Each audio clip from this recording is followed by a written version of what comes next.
ಪ್ರಭು ಪ್ರಭು ಪ್ರಭು ಅಪೂರ್ವವಾದ ಬೇಟೆ ಬೇಟೆ ಹೌದು ಕಾಂಚೀಪುರದ ಮಹಾರಾಣಿ ಮತ್ತು ರಾಜಕುಮಾರಿಯನ್ನು ಸೆರೆಹಿಡಿದಿದೆ ಪ್ರಭು ಪ್ರಭು ನಮ್ಮ ರಾಜ್ಯ ನಮಗೆ ಬಿಟ್ಟು ಕೊಡ್ತಿದ್ರೆ ನಿಮ್ಮ ಪ್ರಾಣ ಉಳಿಯೋಲ್ಲ ಅಂತ ಹೇಳಿದ್ರೆ ಸಾಕು ಆ ಪಲ್ಲವ ರಾಜ ನಡಿಗೆ ಸಾಕು ಮಾಡಿ ನಿಮ್ಮ ಪ್ರಲಾಪ ಹೆಂಗಸರನ್ನು ಮುಂದಿಟ್ಟುಕೊಂಡು ಹೆದರಿಸಿ ರಾಜ್ಯ ಸಂಪಾದಿಸುವಂತಹ ದುರ್ಗತಿ ನಮಗಿನ್ನೂ ಬಂದಿಲ್ಲ ಈ ಗಂಡು ಭೂಮಿಯಲ್ಲಿ ಗಂಡಾಗಿ ಹುಟ್ಟಿರುವ ನಮ್ಮ ನಿಮ್ಮ ಗುಂಡಿಗೆಗಳಲ್ಲಿ ಹರಿಯುತ್ತಿರುವುದು ಪೌರುಷದ ಬಿಸಿ ರಕ್ತವೇ ಹೊರತು ದ್ರೋಹದ ರಕ್ತವಲ್ಲ ಎಲ್ಲಿ ಎಲ್ಲಿ ಬಚ್ಚಿಟ್ಟಿದ್ರಿ ಅವರನ್ನು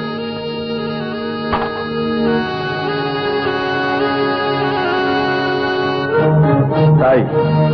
ತಿಳಿಯದೆ ನಮ್ಮವರು ಮಾಡಿದ ಅಪಚಾರಕ್ಕಾಗಿ ನಾವು ನಿಮ್ಮಲ್ಲಿ ಕ್ಷಮೆ ಯಾಚಿಸುತ್ತೇವೆ ಪಲ್ಲವ ಸಾಮ್ರಾಜ್ಯದ ಲಕ್ಷ್ಮೀ ಸ್ವರೂಪರಾದ ನೀವು ನಮಗೂ ತಾಯಿಯ ಸಮಾನತೆ ಹೌದು ಈ ದಿನ ರಾತ್ರಿ ತಾವುಗಳು ಇಲ್ಲೇ ವಿಶ್ರಾಂತಿ ತೆಗೆದುಕೊಳ್ಳುವುದಾದರೆ ನಮ್ಮ ಅಭ್ಯಂತರವೇನೂ ಇಲ್ಲ ಸಾಧ್ಯವಿಲ್ಲ ನಾವೀಗಲೇ ಅರಮನೆಗೆ ಹಿಂದಿರುಗಬೇಕು ದಟ್ಟವಾದ ಕಾಡು ಕ್ರೂರ ಮೃಗಗಳ ಹಾವಳಿ ಬೇರೆ ಪ್ರಾಣಾಪಾಯವಾಗಬಹುದೆಂದು ಹೇಳಿದೆ ಅಷ್ಟೇ ನಿಜ ಅಮ್ಮ ಕಂಡು ಕಂಡು ಅವೇಳುವಿಲ್ಲಿ ಅಪಾಯಕ್ಕೆ ಸಿಕ್ಕಬೇಕು ದಯಮಾಡಿ ತಾಯಿ ನೀವೇನೂ ಆತಂಕ ಪಟ್ಟುಕೊಳ್ಳಬೇಡಿ ಇಲ್ಲಿ ನೀವು ನಿರ್ಭಯವಾಗಿರಬಹುದು